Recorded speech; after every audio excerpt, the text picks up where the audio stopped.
Here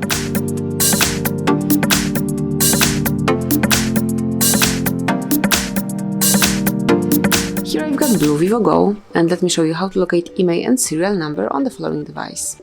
So let's start with the quick method.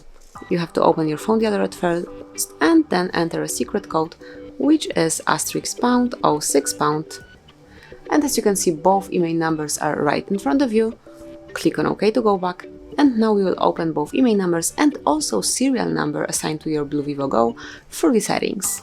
So at first let's open list of all applications, find and pick settings, then scroll down to the very bottom of the list and pick system, go to the advanced options and pick about phone.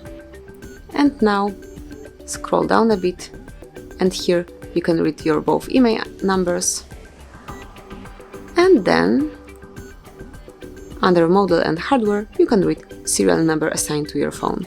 So that would be all. This is how you can locate IMEI and serial number to your device. Thank you for watching, please subscribe our channel and leave the thumbs up.